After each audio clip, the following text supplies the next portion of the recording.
नमस्कार छात्रों, आज मैं आपको संपूर्ण हिंदी का पेपर पैटर्न बताने जा रही हूँ। ये जो आपके सामने दिखाई दे रही है, ये अगले साल की हिंदी की बोर्ड की प्रश्न पत्रिका है। ये 80 अंक के लिए है और इसके लिए समय है 3 घंटा। इसमें 5 विभाग दिए हैं। तो पहला जो विभाग है वो है गद्य विभाग।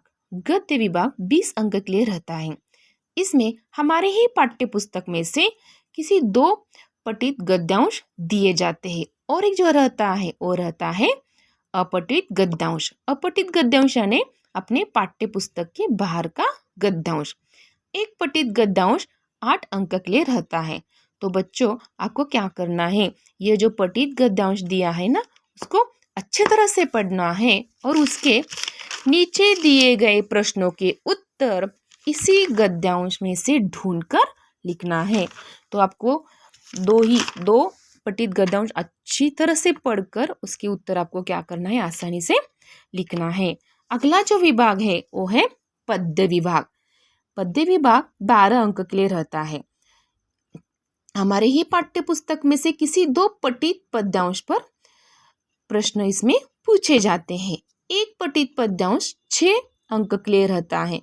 तो आपको क्या करना है बच्चों, ये पठित पद्यांश अच्छी तरह से पढ़ना है और इसके प्रश्न के उत्तर आपको अच्छी तरह से लिखने हैं।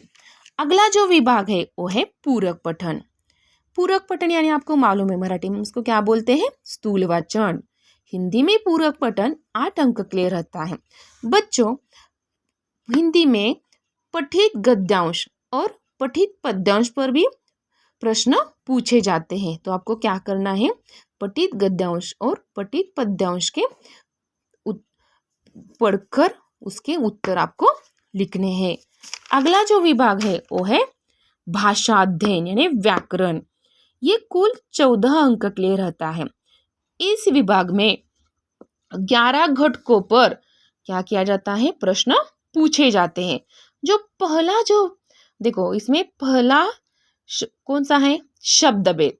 शब्दभेद यानी दिए गए वाक्य में अधोरेखित शब्द का भेद पहचानना है। यानी क्या करना है आपको, ये संज्ञा है या सर्वनाम है या विशेषण है, ये आपको पहचान कर लिखना है। ये कुल 1 अंक के लिए है। जो दूसरा है, देखो दूसरा कौन सा है, अव्यय प्रयोग। ये भी 1 अंक के लिए है। तो आपको क्या करना है, 2 अव्ययों में से किसी एक का अर्थपूर्ण वाक्यों में प्रयोग करना है। अगला कौन सा है, देखो तीसरा 1 अंक के लिए है, ये भी 1 अंक के लिए है। ये है संधि।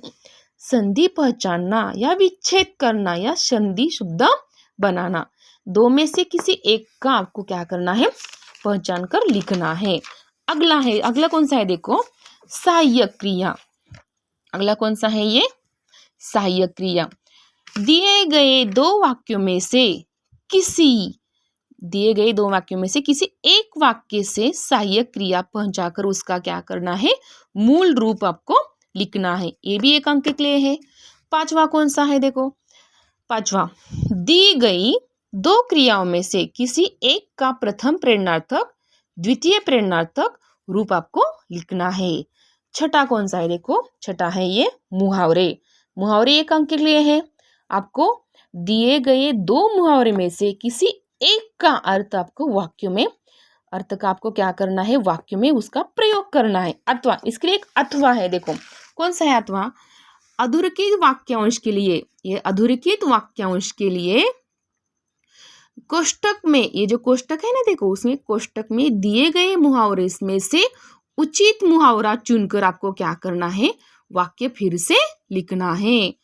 ये भी 1 अंक के लिए है। अगला है देखो कारक। आपको क्या करना है, दिए गए 2 वाक्यों में से किसी एक वाक्य में प्रयुक्त कारक पहचान कर उसका भेद लिखना है। ये भी 1 अंक के लिए है। अगला 8वां कौन सा है, देखो विराम चिन्ह। आपको क्या करना है, दिए गए वाक्यों में यथास्थान, यानी आपको क्या करना है, पहले ये वाक्य आपको ध्यान लगाकर पढ़ना है और इसमें यथास्थान विराम चिन्हों का प्रयोग करके वाक्य क्या करना है, फिर से लिखना है। अगला देखो काल परिवर्तन। अगला कौन सा है घटक, काल परिवर्तन।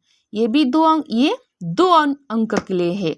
2 अंक के लिए है। आपको क्या करना है, दिए गए 3 वाक्यों में से 2 वाक्य का सूचना के अनुसार आपको क्या करता है, काल परिवर्तन करके वाक्य फिर से लिखना है।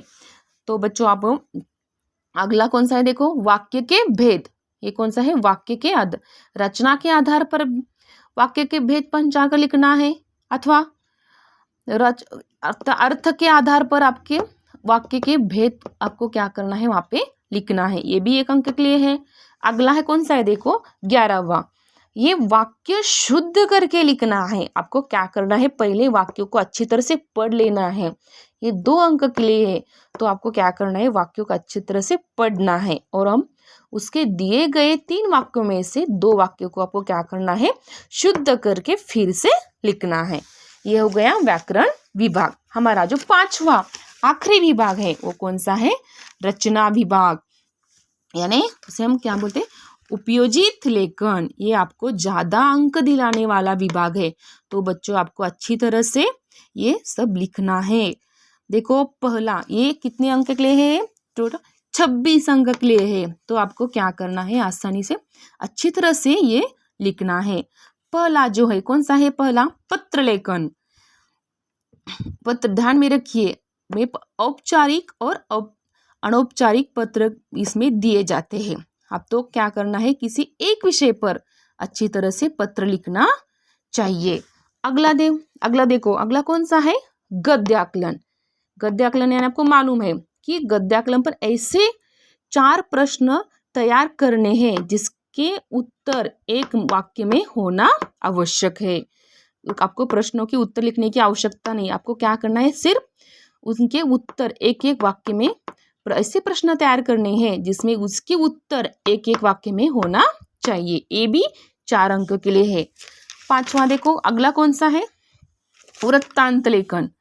देखो ये वृत्तांत लेखन है। तो आपको क्या करना है, वृत्तांत अपने शब्दों में, रोचक शब्द में वह लिखना है और वृत्तांत लिखते समय सीमित शब्दों में होना चाहिए और ये सत्य के आधारित होना चाहिए। ये 5 अंक के लिए है। अगला देखो, अगला कौन सा है, उसके लिए अथवा है। ये वृत्तांत लेखन लिख सकते हैं या अथवा हम क्या कर सकते हैं, कहानी लेखन लिख सकते हैं। दोनों में से एक लिख सकते हैं और वो भी 5 मार्क के लिए है।